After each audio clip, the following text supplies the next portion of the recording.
Welcome back to another edition of Rob Sports Center. As you can see by the title, man, yes, I told y'all in yesterday's video that I was going to be coming with a reaction today to JJ Redick versus the JJ Redick and Larry Bird debate. So basically, my thing is this, right? I feel that I'm a great analyst, and the reason why I would say that is because I'm not 100% biased. So JJ Redick is a ex-basketball player, a guy who's pretty knowledgeable about the sport. So I like to try to hear people out before I kind of make an assumption based off of small clips that I've seen. So I kind of fast forwarded ahead in this video, as you can see, up to the point to where they started talking about the Larry Bird situation with today's shooter and everything like that. So, you know, like I always tell y'all, man, I ain't gonna talk y'all to death over here, man. I'm all about getting straight to that action. But before we do that, make sure if you're new to the channel, well, I said all that wrong. Before we do that, make sure you smash that thumbs up button. Also, if you're new to the channel, make sure you subscribe. Click that notification bell where you be notified on all things Rob Sports Center. Let's get into this reaction. Basketball now, and I see the Steph Curry effect on a daily basis. Everybody wants to shoot threes, which is not a bad thing. I'll get to that in a second, Doggy.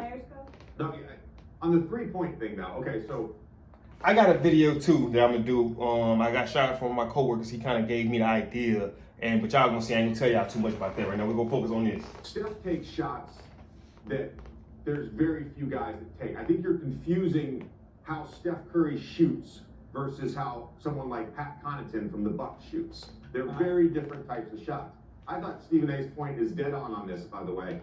We can talk about Steph Curry having an influence on the three-point revolution. Let's talk about D'Antoni. Let's talk about Daryl Morey. Let's talk about James Harden. Let's talk about Damian Lillard. Those guys have had an influence as well. There's really, I think, 4 or 5 guys. It's Steph, LaMelo Ball, Trae Young, Damian Lillard. Those are the guys that are chucking 28-footers off the dribble. And guess what? They make them. They make them. Yes. And Doug, the other thing is too, like, I know you really. But my thing is this too. To the 1950s. My thing is this on that, right? So he just named a couple of people who said who's chunking the 28 feeters and they're making them. True enough. But we gotta ask ourselves, what is the percentage rate that they're making these shots? So my thing is this, right? It's beautiful to see a player shooting for 28 feet out straight net. That's all fine and dandy, right? But my thing is that sustainable enough for you to win a championship off of? You know what I mean? That's not idealistic coaching. As a coach, I'm not gonna sit there and say, "Hey man, you can consistently take 28 feet jumpers." Now, when you own, and I'm not gonna hinder that, and I'm not gonna crucify you for taking those long jumpers. But at the end of the day, it's all about high percentage. You see what I'm saying? So if you're taking 28 footers, and let's just say with 28 footers you're going 1 for 5 or 2 for 7. That's not worth that's not. I'm not getting my bang. I'm not getting bang out of the maximum bang out of my buck from taking those deep shots like that. You see what I'm saying? So just because the guys can do it or they're doing it nowadays doesn't necessarily mean that doesn't guarantee and say that they're better shooters than the guys before them. Let's just say that the game has evolutionized over the years to where that's more common. You see what I'm saying? The 1960s, or potentially the 1990s, and watch people post up and everybody stands still. There's a thing called math, man. There is a thing called math. Offenses are more efficient than they have ever been because of shot profile, because of the emphasis on three-point shooting. And so if teams' offenses and strategies are geared towards creating good looks from threes, over time, over the course of an 82-game schedule, over the course of 20-some playoff games, the offenses are going to be more efficient. That's just math. You can't argue with that. I'm sorry. Maybe you don't like the aesthetic of it. But my thing is this too, right? It's like it's the famous quote. You know how they say, if you live by the gun, you die by the gun, right? And that's the same thing with threes. If you live by threes, you'll die by threes. It can be nice when you come out there and you shoot the lights out from 3, right? And it's magnificent. Y'all come out with the victory, right? And it can be some nights when you come out there and you're just not hitting, but you still got people shooting, consistently taking these shots. You see what I'm saying? They study jacking up threes and they're not falling. So the gap is just getting wider and wider and wider because while you're settling for threes, the other team is being more efficient. We're taking it to the paint. We're getting more, more reasonable looks from deep. Also, we're penetrating, getting fouled, going to the free throw line. So those are more of a higher percentage shots that actually just sitting up here jacking threes up just because 2 games ago we was on fire and now we come out here two games later, we can't hit nothing. At this point, we 1 for 13 and 1 for 14, but we still shooting threes. You see what I'm saying? But that doesn't necessarily mean, and even when they are clicking, that doesn't mean that they are better than, or their teams nowadays are better than the teams were back then. I mean, I'm just trying to make sense of, this whole, debate. You're gonna have outliers like Houston Rockets versus Golden State Warriors, where they missed 27 straight threes or whatever it was. You're gonna have outliers like Game 7 last year with the Bucks and Celtics. But you know what? The Celtics won that game because Grant Williams, not a three-point shooter coming into the league, worked on his three-point shot, developed that, and won them a Game 7 because he knocked down 7 treys. Yeah, I want balance in a basketball game. And I think that is what the three-point shot has taken us away from. I'm taking 15, 20, 30, 20, and I know the math. You make 5 threes, and if you take 20 of them, that obviously is equivalent 15 to making 8 twos, so I understand the math. But I want the balance, and I think the NBA has gotten way past the balance and watching guys give up dunks to shoot threes on fast breaks. I said the same thing to my coworker I was telling y'all with, right? I was telling y'all about the one who gave me an idea for a video. I was saying, I promise you, man, dude, I'm telling you guys, when I'm watching these videos live with y'all. A lot of these videos I haven't seen before. So I'm not, watching it, pre-watching and say, okay, I'm gonna say this, and I'm gonna try to put that into what I say today. I promise you, all of this is authentic. And I said the same thing. With today's league, you got players opting to take three-pointers off of a fast break, and let's just say you missed it. That's those are 3 points off the board those are 2 points off the board that you could have had, right? But everybody wants the league is so saturated and watered down with 3-point shooting to where that's all that you see is players jacking up threes the whole game. So I promise y'all. I think that has hurt the game a lot. Now that's me. I am old school, as we all know. JJ, perfect, but Bird shot plenty of threes.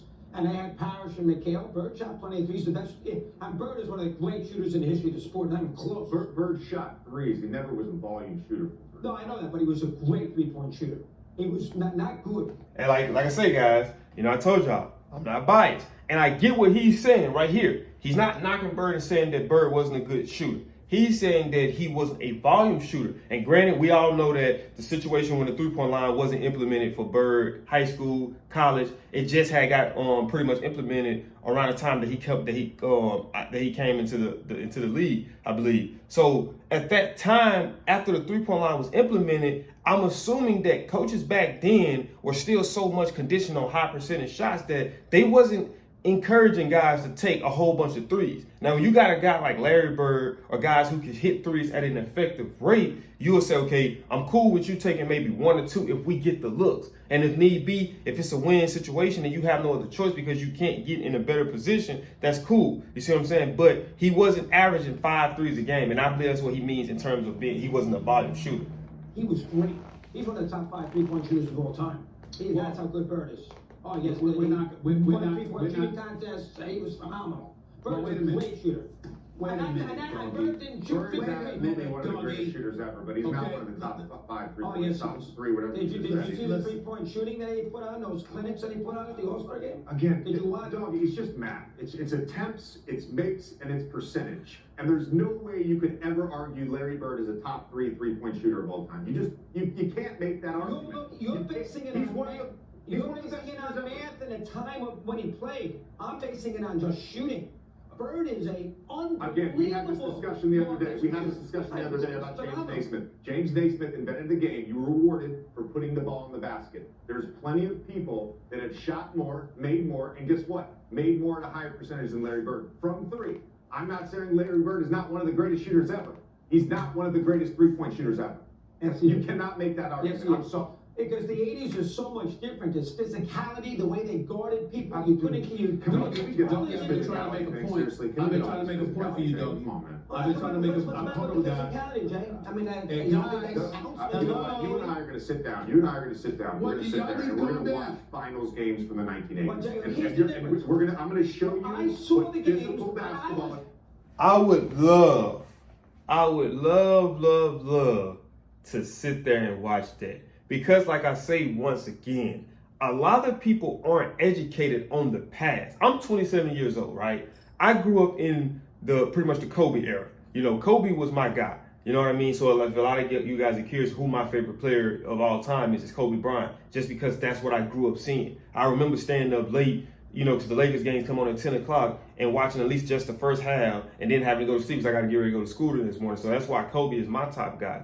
But a lot of us don't educate ourselves. And if it wasn't for me coming on YouTube and doing, you know, Larry Bird reactions, that's when I started educating myself on the legends of the past. So now I see things differently. And I don't think that's no different from guys like JJ Redick or guys that's made it to the league in current day time. A lot of them don't educate themselves on the legends of the past. They look at them, like you say, they call them plumbers. They call them all type of stuff. They say that it was barbaric. It wasn't skill related. So I think that once we get a lot of guys the education on it, they can look back and say, okay, cool. Well, these guys were doing the same thing. It's just the game has evolutionized so much that we do it on a more consistent basis. You know what I'm saying? In terms of a lot of guys being volume three-point shooters opposed to guys back then. But I would most definitely love to sit there. I would love to see that. Versus physical fouling. You watching them on YouTube. I saw the games. I watched the games at the time.